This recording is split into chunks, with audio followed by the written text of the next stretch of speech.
So welcome to our podcast today. Today our focus is going to be on looking at diversity in the workplace, with a particular emphasis of looking at the positive outcomes of diversity, and therefore how do we build effective diversity management into our organizations so that we get the positive benefits. So we've known for a long time from a research basis that diversity actually enhances decision-making, it improves results, and it does assist with innovation and creativity. So we've known that for a long time, and certainly Stuart Levine in an article in Forbes very recently said that diversity is one of the key drivers of innovation and a critical component of business success. So we know that there is a need for diversity, and we've known that for a while, but we haven't really swung the diversity statistics as quickly as everyone anticipated. And it's really interesting to understand why. If you think back just a couple of years ago, the UK had to implement required numbers of board members to be gender spread. Now that's in recent times having to do that, not 20 years ago. This is in very recent times. So we're still having to force those gender allocations or those diversity allocations. And a lot of the big organizations now have diversity requirements. But what I want to talk about is A, why are we still in this position? And B, what are the strategies that we're going to need as organizations to swing that? Because it's no good just being pushed to do it. We actually have to take action. So let's talk about what are the key things. And I'm going to really tackle 5 key things that are essential, that if we are going to really embrace diversity and leverage diversity as an organization, we need to have these in place. And as a leader, if you're a leader in an organization, you need to be thinking about, does my organization have these things in place? So when we talk about diversity, the first and foremost, we do need to deal with the mindset frames of the dominant players in any culture. So whether it's, male-dominated culture or a white-dominated culture or a black-dominated culture, doesn't matter whatever's dominant, we need to be able to actually shift mindsets away from this is the way we do things. And that's going to take quite a lot of work. So just simply changing external things in an organization isn't enough. If you're going to truly embrace diversity, you have to change the systemic stuff within the organization. And that comes from the mindsets of the dominant people involved. So whether you're an all-female organization and you've got a dominant female mindset, or whether you've got whatever the race group that race group is dominating, you automatically have bias involved in the organization. And so that biases all your recruitment strategies, your development strategies, the way you look at the world. So we really have to start challenging that mindset in our organization. Now, I'll give you a really good example of this. I was asked to go and help with some of the gender issues on one of the big mine sites in Australia. And I'd been sent to help out and was going to be on the mine site for a chunk of time, and arrived and sat down with the senior leadership, who were all one race group, one gender. And so we sat down and I said, tell me about what's been going on. Let's hear. And they all went kind of pretty consistently. They all told me, the issues with gender issues were fixed. So I said, okay, well, let's unpick what's been done to fix them. Give me a sense of what you've achieved so far and what we might want to look at into the future. And I was told, oh no, we've solved it because we've put double locks on all the women's doors. So when you start to think about the mindset that says that has actually shifted stuff, you start to realize that unless we shift that mindset, we're always going to be doing tokenistic changes in our organization that are not actually going to deliver change. So unless I can change those mindsets and really shift that mental processing, I'm not going to change anything, because it might be this week, it might be changing the locks. Next week it might be, I don't know, changing the allocation of toilets or whatever. But those tactical things are never going to solve the diversity issue. We've really got to get underneath the root cause of it. And a large part of that is getting underneath the mindsets of the dominant groupings in any location. And again, it's no discredit to those individuals. They actually fully believed that they'd fix the issue, because that mindset is the mindset that they've been educated with, been brought up with. They've worked on mindsets for a long time. And so that mindset is very entrenched. So if we are actually going to change the dialogue on equity and diversity, we've really got to change those dominant mindsets. And that's going to take time and effort. And to change those individuals need to want to shift their mindsets. Now, obviously, if the organization is intent on changing the issues around diversity, then some of those people with very set mindsets are going to exit. But we would rather retain everyone and get a shift in mindsets. So let's start working on those mindsets, the mindsets of the individuals who are dominant. Again, a story from my experience. I was coaching a CEO just recently, and his comment to me was, "Oh, I'm tired of being so PC." And I said, "Yes, but you won't need to be PC if you can change your mindset. If you change your mindset around understanding other people and understanding that they need different things to you, then you don't need to be PC, because you'll automatically be thinking about how you impact on others." So if we're really going to shift the dial on this diversity issue, we've got to get people to actually shift their mindsets. In the past, we've allowed people to just alter their external, they don't say the wrong thing publicly, or they're very PC about how they present. But in their minds, they're still going, this person's less than me, or this person's not as qualified, or whatever it is that diversity issue is raising in their minds.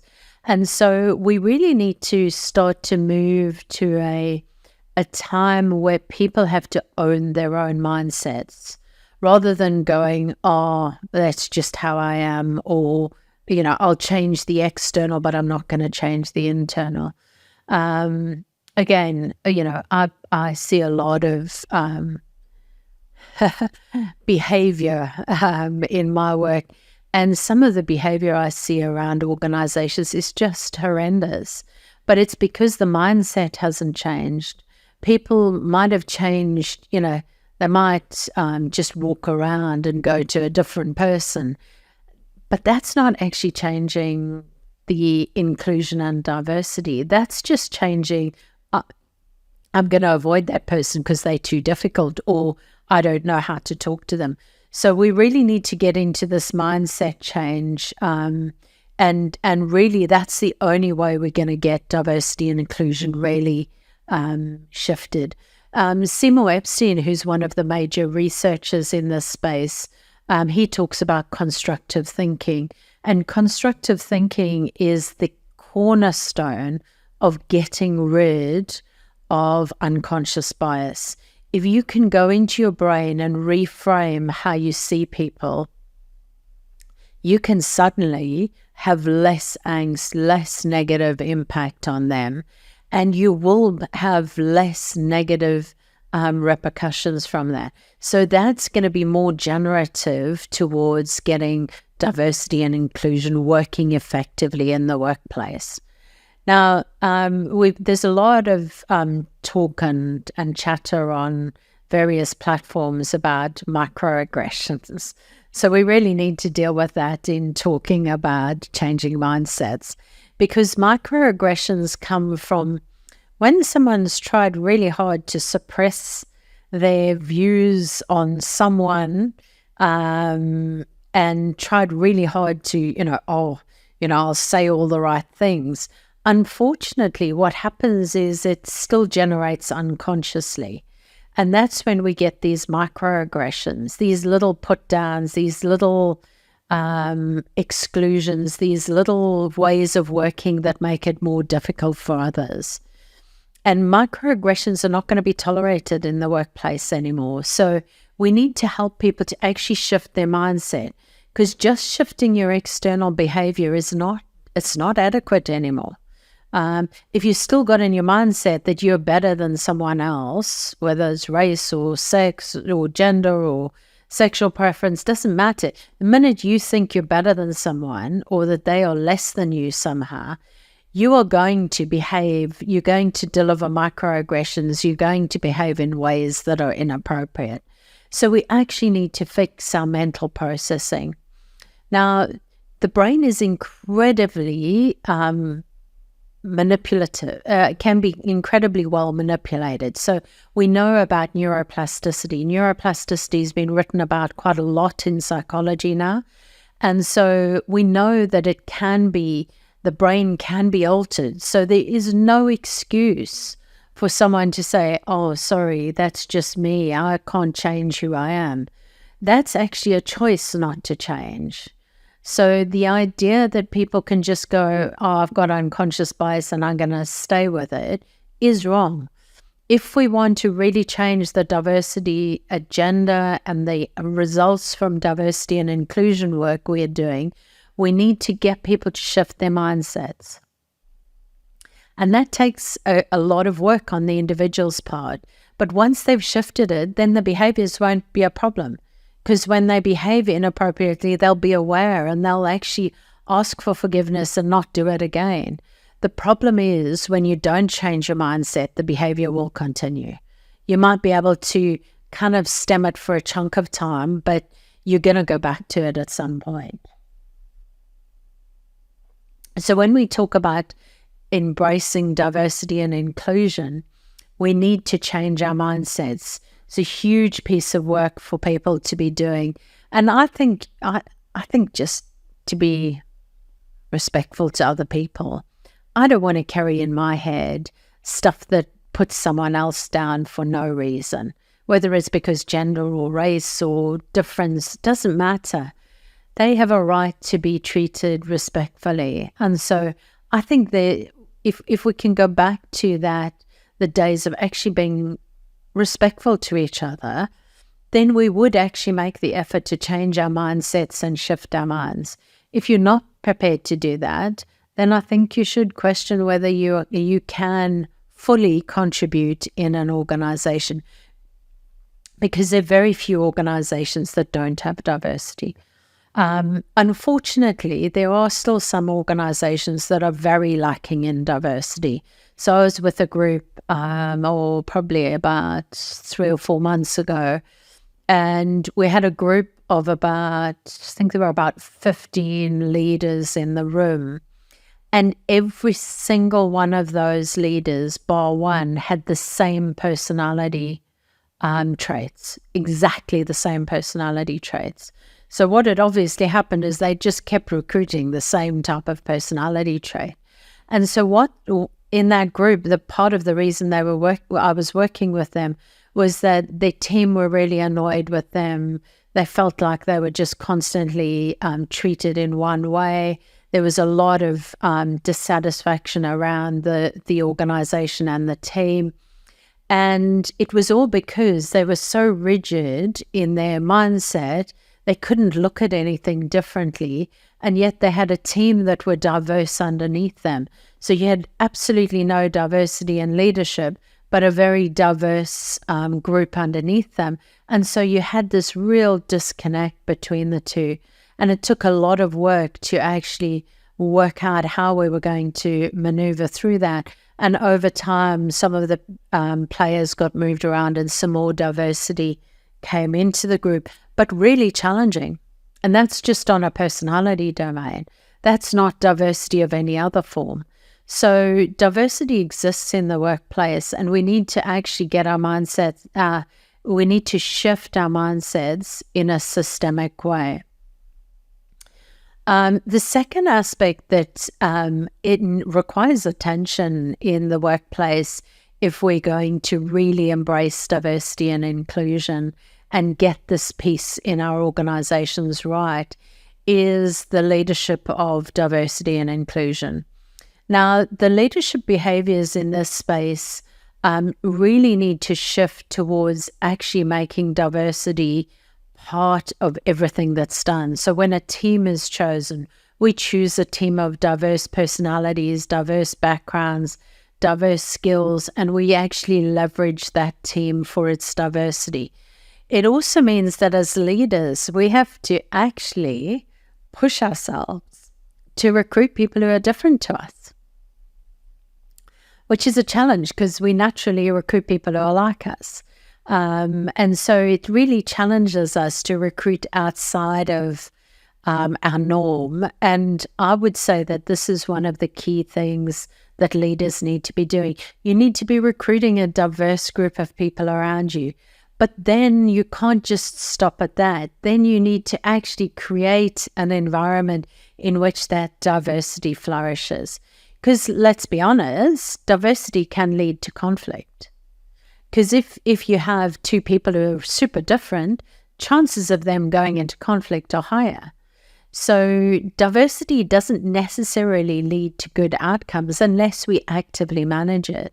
So leaders really need to be looking after the diversity. They need to recruit for diversity, then they need to look after it. They need to be using strategies in their teams to actually build understanding. I'm particularly talking to organizations around generational differences at the moment because we've got a lot of conflict between your baby boomers and your Gen Zs. The Gen Zs coming in want something very different from work. They don't want to be told what to do. They do want to be able to speak up. They do want to have a voice in the organization. They don't want to be treated badly at work. So they're much more prepared to talk up about bullying and things like that. But also they want to be promoted really quickly. So they want to see their careers progress quickly. Your baby boomers, on the other hand, worked really hard for what they've got. And they think the Gen Zs are just looking for a quick progression. And so you've potentially got conflict across those two. So what we want to do is actually raise the level of awareness of both sides. Not to say one is right or wrong, they're just different viewpoints on the world. So how do we collectively create better outcomes with both the baby boomers and the Gen Zs? And how do we leverage the power of both? Because that's good. The Gen Zs are super good with AI. The baby boomers, less good. So how do we balance those two out? But there'll be things that the baby boomers have got masses of experience in the workplace that the Gen Zs don't. So how do we leverage both to actually create a better workplace?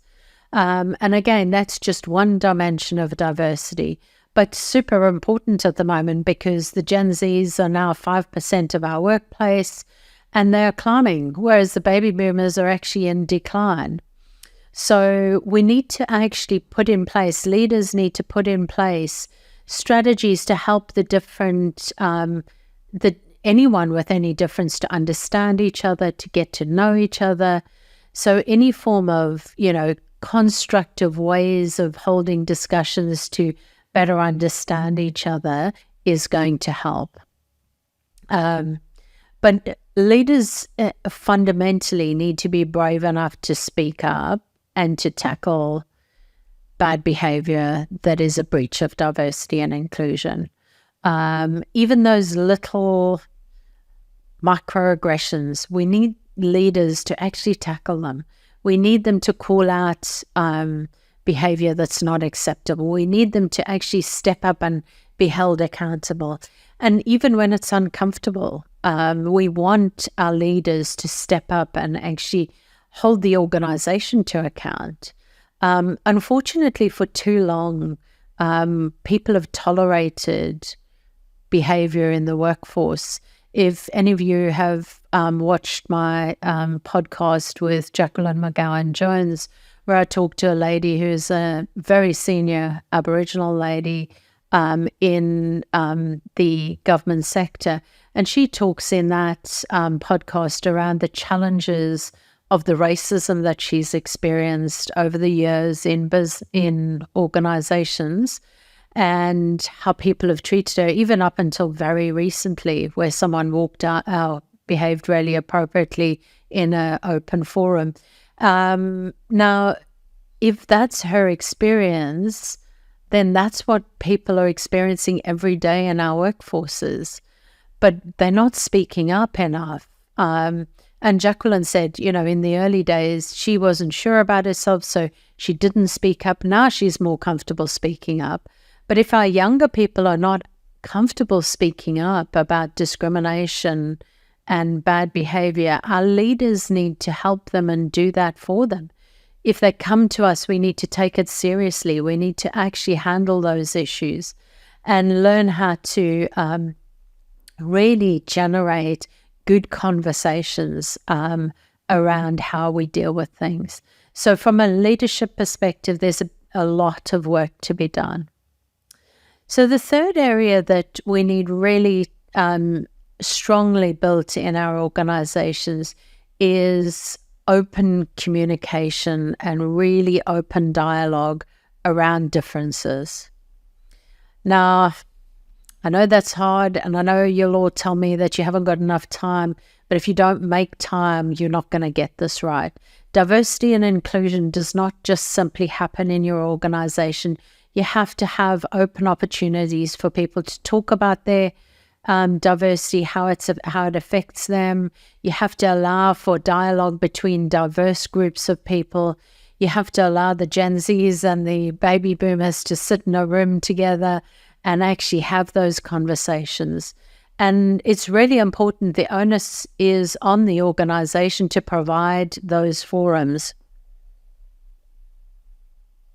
Yes, individuals can go and learn about diverse people, learn about different things, but organizations actually need to provide platforms for this. And that open dialogue has to be real. It can't be that fake, let's go and talk about diversity and inclusion. It's got to be real. We've got to actually have open conversations around the impact on people's lives. And remember, there's generational differences, there's personality differences, there's gender, there's race. It's a whole range of diversity, sexual preferences, huge amount of diversity that we need to be dealing with and handling. So many different aspects. Also, we're seeing a lot more in the workplace of, things like ADHD, Asperger's syndrome. So, all that neurodiversity that's existing. People need to be able to have a voice so that other people can understand them and understand the challenges that they have. It's very easy to judge someone if you've never walked in their shoes. And we need to actually give people an opportunity to actually get a feel of what walking in their shoes might be like, and actually have those conversations that are open and transparent about, hey, this is what happened to me last week. This is what I experienced, and it really made me feel horrible. So we need to make opportunity for that. I think in some organizations, we're getting really good at this stuff. In other organizations, we're not even off the first step. We pretend that we do, but we really don't. I also look, at some of the behaviors in organizations and I go, oh, we really haven't made any progress there. So we really need to make progress, and to make progress, we need to open up that dialogue. The fourth area that really needs tackling is in all of our recruitment, retention, attraction, all of those processes. If you are trying to go out and recruit a diverse workforce, it is no good employing a recruitment agency that has no diversity, because their mindset is based on no diversity. And there are a couple of sectors, certainly that I know of, where the recruitment agents are just keeping on the lack of diversity in their recruitment practices because that's the mindset that they recruit off.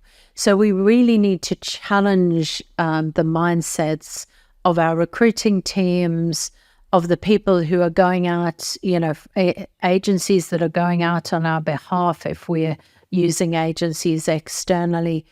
We really need to look at, are we doing the best we can to bring the most diverse group together to deliver the right outcomes?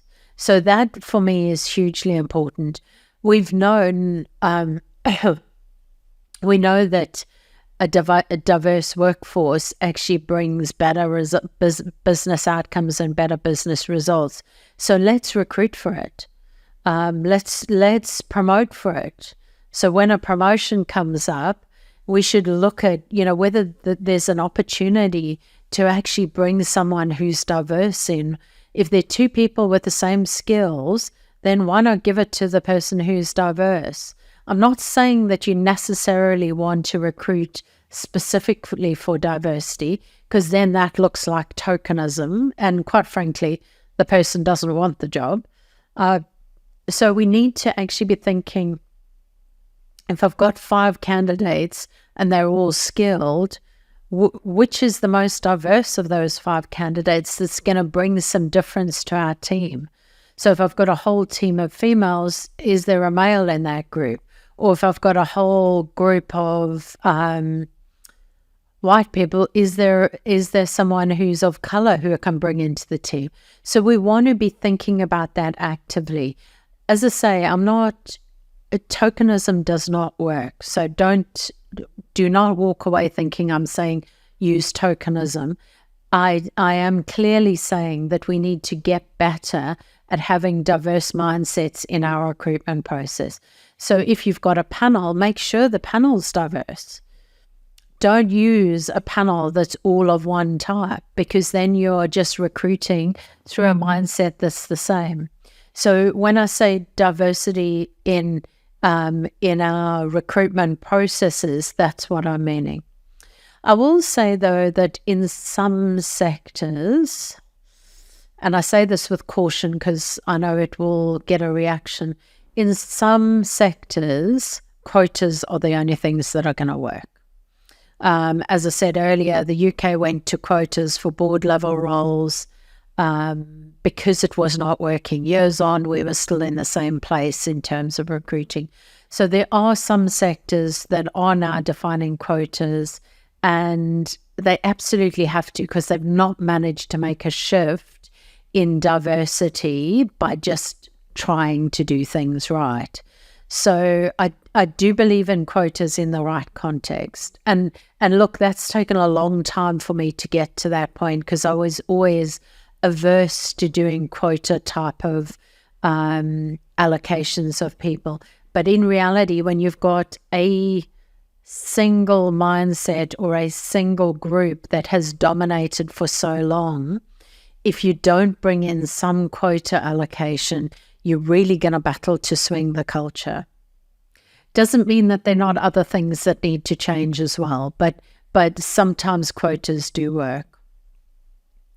Now, in terms of, I want to particularly focus in on Gen Zs, because our Gen Zs, while they bring a huge amount to our workforce in terms of their agility with AI and with technology, they all are also going to need more support than previous generations. Their resilience levels have dropped off. Their emotional intelligence levels aren't as high as we would want them to be. And some of the social media stuff gets in the way of them being as effective as they could be. So I do believe that we're going to have to specifically invest. Organizations need to be really investing in developing their generations, their younger generations, and building them up so that they can cope in this volatile environment and actually contribute in the way that we want them to. They're an incredibly useful, divergent generation, and we don't want them to leave the workforce. But if we don't help them and support them, they are going to end up leaving the workforce. So when we talk about diversity and inclusion, this is not just, let's go do a training program on diversity and inclusion for an hour.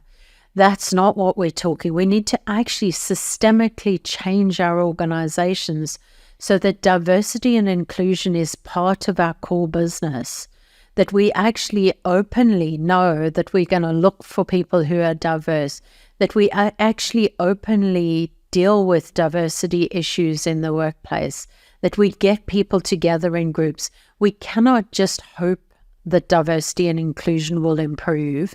We actually have to systemically change our organizations. But first and foremost, in my view, we need to change people's mindsets.